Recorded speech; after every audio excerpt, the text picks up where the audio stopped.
परों से कुछ नहीं होता, हौसलों से उड़ान होती है। परों से कुछ नहीं होता, हौसलों से उड़ान होती है और मंजिल उन्हीं को मिलती है जिनके सपनों में जान होती है। A very good morning to all of you. स्वागत करता हूँ आपका अपना यूट्यूब चैनल मैथ अड्डा सारन में। तो चलिए फिर मैं हाजिर हो गया एक नया सेशन लेके। खान सर का जो ग्रुप डी का प्रैक्टिस सेट है उसका जीके जीएस का प्रैक्टिस सेट 9 लेके आप सभी के सामने हाजिर हो गया हूँ। अगर आपने प्रैक्टिस सेट 8 तक नहीं देखा है तो playlist GK plus GS Khan sir practice set के नाम से प्लेलिस्ट बना हुआ है, आप वहां से जाके देख सकते हैं। तो चलिए और आगे हम बात करते हैं अनअकैडमी की। जैसे अनअकैडमी आप सभी जानते हैं कि इंडिया का टॉप एडुकेटर अनअकैडमी में टीच करते हैं और टॉप बैचेज भी लेके आए हैं। जैसे आप सभी को बता दूं कि थर्सडे को बैचेज ऑफर है, फ्राइडे सैटरडे को मेगा कॉम्बेट शुरू हो रहा है और संडे थर्सडे को बैचेज और ऑफर भी शुरू हो रहे हैं। जैसे अगर मैं बात करूं रिवीजन बैच की, जो कि एसएससी सीजीएल 2021-22 की रिगार्डिंग है, ये 9 मार्च 2022 से शुरू होने वाला है और इसके बहुत सारे फीचर हैं जो कि आपको मैं यहाँ दिखा दूँ। Quick revision for SSC CGL classes आपको हिंदी इंग्लिश दोनों यानी कि बाइलिंगुअल में मिलेगा। इसके साथ ही आपको नोट्स भी बाइलिंगुअल में मिलेगा। Total 400 plus hour watch time है। 2 महीने का ये ड्यूरेशन है। Ask question with live raise hand feature के साथ है और practice with mock test and more, यानी कि ये आप सभी के लिए ये सफिशियंट है, यानी कि ये बैच आप ले सकते हैं। आपको लिंक जो है डिस्क्रिप्शन में बैचेज लिंक, कॉम्बैट लिंक और आपको सब्सक्रिप्शन लिंक सभी आपको मिल जाएगा। साथ ही साथ जब भी अगर सब्सक्रिप्शन आपको लेना है तो हमारा रेफरल कोड सारन 10 जो है आप ज़रूर लगाएं, आपको इंस्टेंट जो है डिस्काउंट मिल जाएगा। इसके साथ ही साथ अनअकैडमी सफलता बैच लाया है जो कि एसएससी सीजीएल सीएचएसएल के लिए है। ये भी 9 मार्च से शुरू हो रहा है, फीचर सेम है। उद्देश्य बैच है एसएससी सीजीएल एंड सीएचएल 2022-23 के लिए। लक्ष्य है एसएससी सीएचएसएल 2022-21-22 के लिए। लक्ष्य आपका सीपीयू 2021 एग्जाम के लिए है। कंप्लीट बैच है जनरल स्टडीज का ऑल एसएससी एग्जाम, यानी किसी भी एसएससी एग्जाम के लिए आप ये सब्सक्रिप्शन आप ले सकते हैं। साथ ही साथ एसएससी एमटीएस के लिए फाउंडेशन बैच है। इसमें सभी देखिए जो भी है, जो आपका फीचर है वो सभी फीचर अवेलेबल मिलेगा।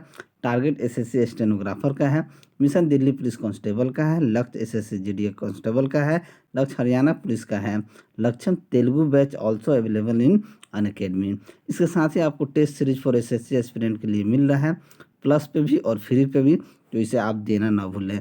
आप देख सकते हैं यहाँ पे शेड्यूल दिया हुआ है और इसके साथ बहुत सारा आइकॉनिक फीचर भी हैं जो कि मैं आपको बार बार बताता हूँ कि अनअकैडमी ऐप भाया आस्क ए डाउट फीचर और लाइव क्लास में अपना raise a hand with feature, ठीक है, ये पूछ सकते हैं। तो चलिए आगे बढ़ते हैं और आज का पहला क्वेश्चन शुरू करते हैं।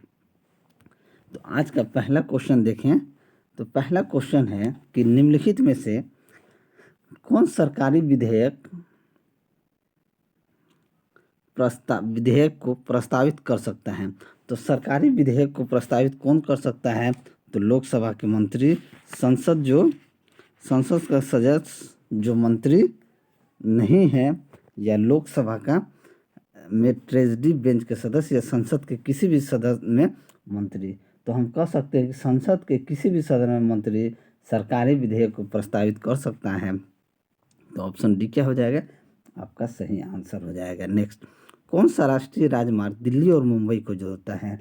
तो दिल्ली और मुंबई को जोड़ने वाला राष्ट्रीय राजमार्ग जो है NH8 है। तो ऑप्शन बी आपका सही आंसर हो जाएगा।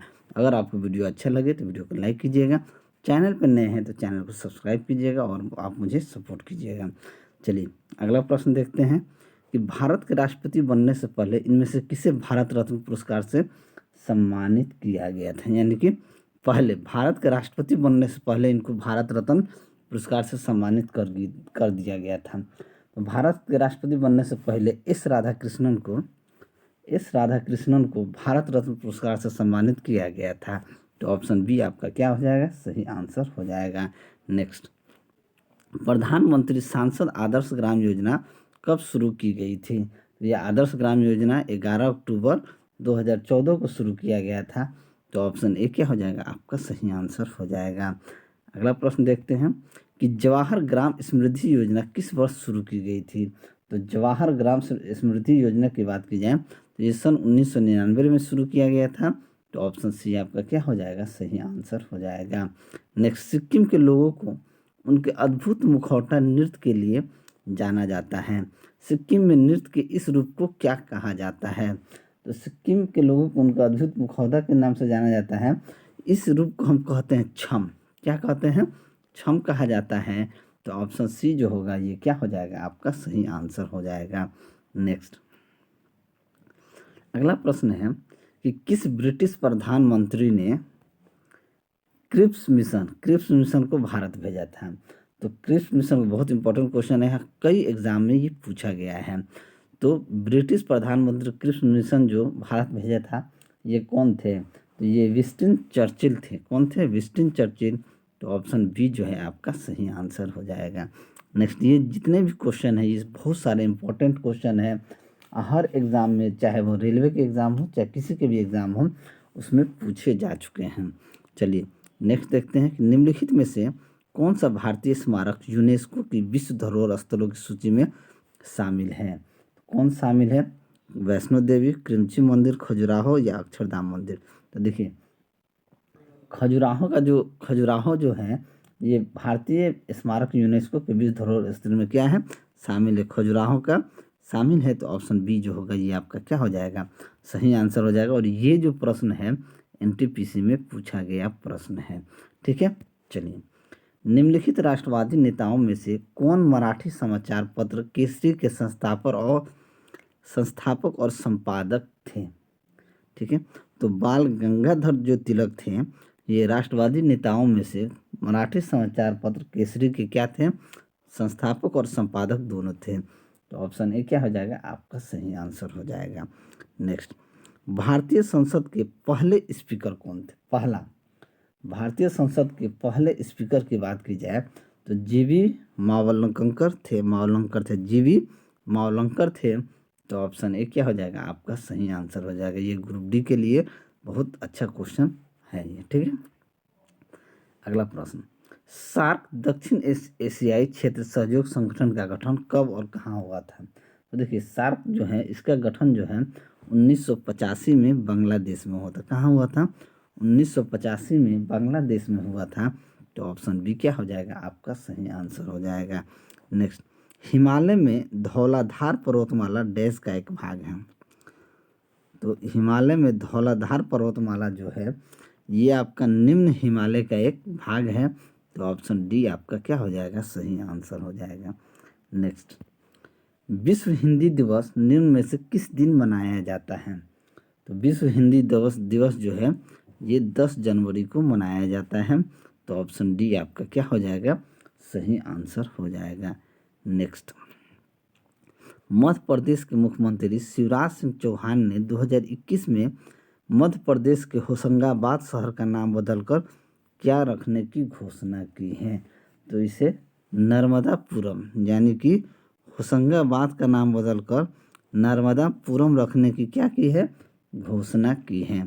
तो ऑप्शन ए जो है आपका सही आंसर हो जाएगा। चलिए अगला प्रश्न देखते हैं कि उत्तर प्रदेश सरकार ने 2021 में किस योजना के तहत गोल्डन कार्ड बनाने के लिए एक अभियान शुरू किया था? तो ये आयुष्मान भारत योजना के तहत उत्तर प्रदेश सरकार ने गोल्डन कार्ड बनाने के शुरू किया था, यानी कि आयुष्मान भारत योजना के तहत। तो ऑप्शन डी क्या हो जाएगा, आपका सही आंसर हो जाएगा। अगला प्रश्न कि राष्ट्रीय लोक दिवस निम्न में से किस दिन मनाया जाता है? तो राष्ट्रीय लोक दिवस जो है ये आपको 21 अप्रैल को मनाया जाता है। कब मनाया जाता है? राष्ट्रीय लोक दिवस 21 अप्रैल को मनाया जाता है। तो ऑप्शन बी आपका सही आंसर हो जाएगा। नेक्स्ट, भारत के राष्ट्रीय सुरक्षा सलाहकार ने मई 2021 को किस भारतीय तटरक्षक जहाज को संचालित किया जो 105 मीटर अपतटीय गश्ती जहाज़ों की श्रृंखला में तीसरा है? तो किसको? तो ये आपका सजग को। सजग जो है, सजग भारतीय तटरक्षक जहाज को संचालित सजग। तो ऑप्शन बी आपका सही आंसर हो जाएगा। नेक्स्ट, अगला प्रश्न है, रुकिए थोड़ा सा, चलिए 2021 में उत्तर प्रदेश सरकार ने झांसी स्टेशन का नाम बदलकर किसके नाम पर रखने का प्रस्ताव रेल मंत्रालय को भेजा है। तो उत्तर प्रदेश सरकार ने झांसी स्टेशन का नाम बदलकर रानी लक्ष्मीबाई के नाम से रखने को रेलवे मंत्रालय को नोटिफिकेशन प्रस्ताव भेजा है।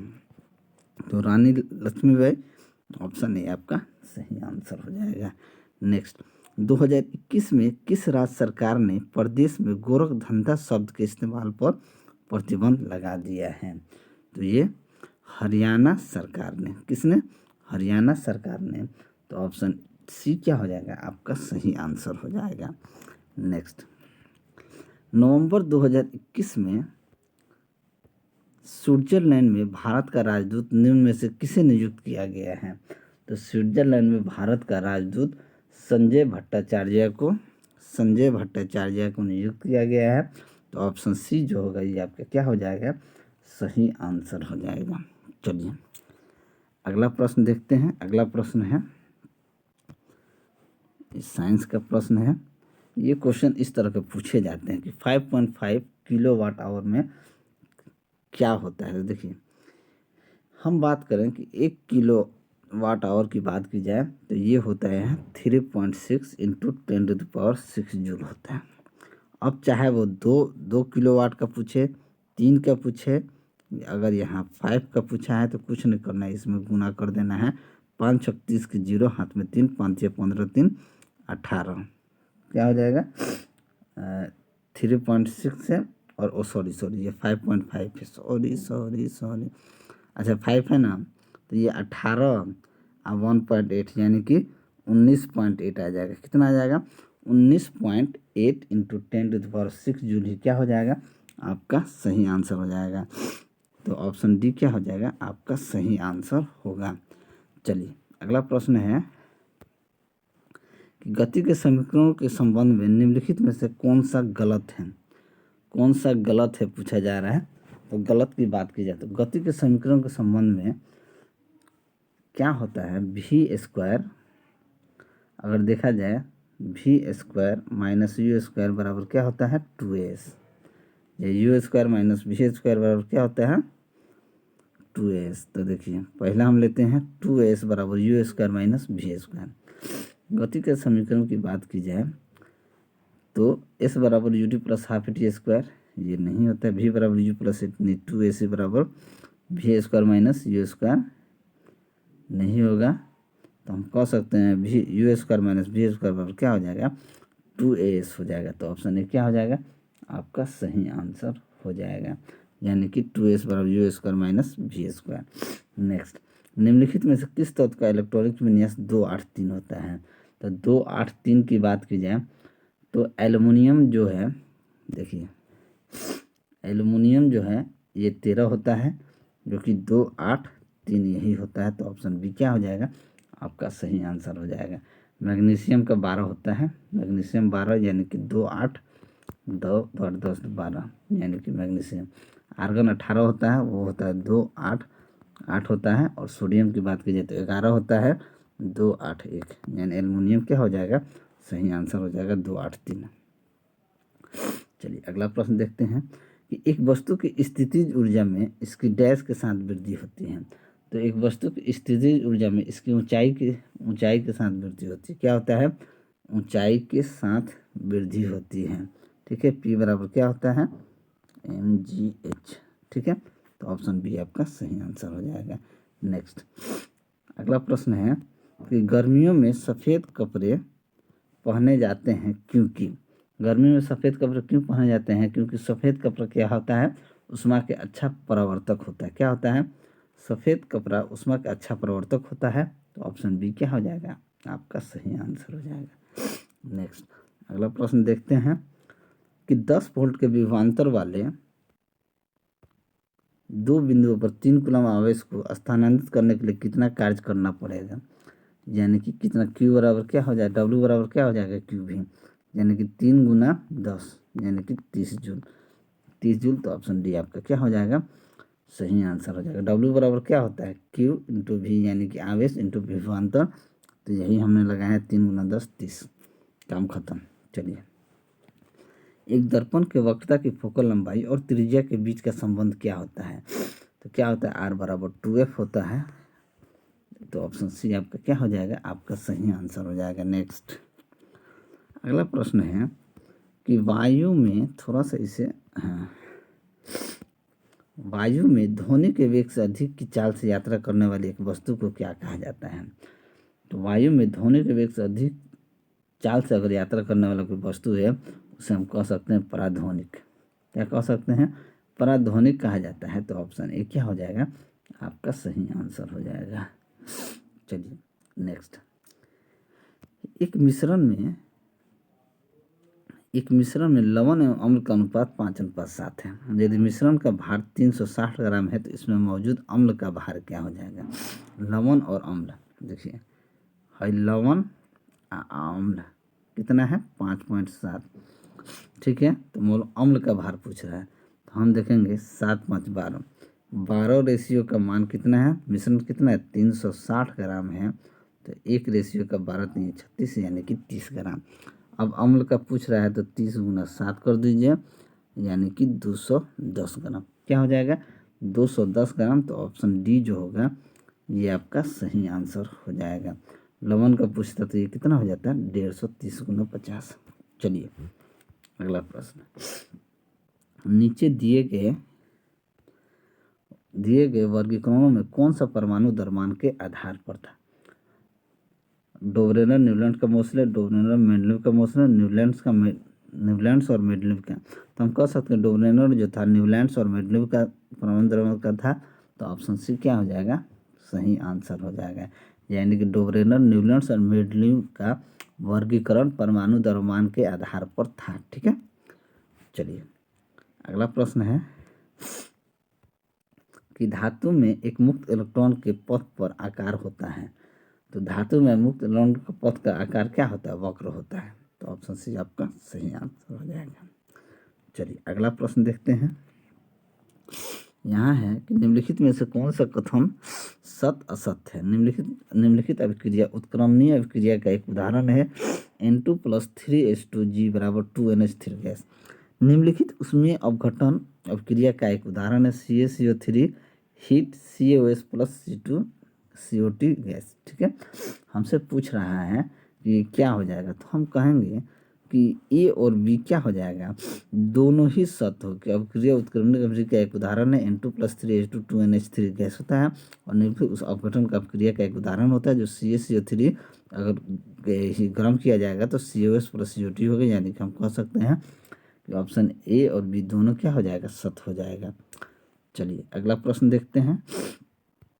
अगला प्रश्न है थोड़ा सा सर्दी हो गया है समझे। अनबुझे चूने का आणविक सूत्र क्या होता है। सूत्र से आप देखिएगा अनबुझे चूने का आणविक सूत्र क्या होता है, तो ये होता है CaO यानी कैल्शियम ऑक्साइड। तो ऑप्शन डी क्या हो जाएगा, आपका सही आंसर हो जाएगा। नेक्स्ट, डैश का प्रशीतन रेफ्रिजरेटर में प्रयोग किया जाता है। तो रेफ्रिजरेटर में क्लोरोफ्लोरोकार्बन का प्रशीतन जो है यानी CFC का यूज किया जाता है। तो ऑप्शन ए क्या हो जाएगा, आपका सही आंसर हो जाएगा। नेक्स्ट, पीतल कांसा जर्मन सिल्वर में कौन सा सब में पाया जाता है। तो पीतल कांसा जर्मन सिल्वर में तांबा पाया जाता है। क्या होता है, सिल्वर में तांबा पाया जाता है। तो ऑप्शन ए क्या हो जाएगा, आपका सही आंसर हो जाएगा। नेक्स्ट, चालक तार की PVC द्वारा कोटिंग करके डैश को रोका जाता है। तो चालक तार की PVC द्वारा कोटिंग करके क्या रोका जाता है, तो हम कह सकते हैं शॉर्ट सर्किट को क्या किया जाता है, रोका जाता है। तो ऑप्शन सी क्या हो जाएगा, आपका सही आंसर हो जाएगा। नेक्स्ट, संतृप्त हाइड्रोकार्बन में क्या होता है।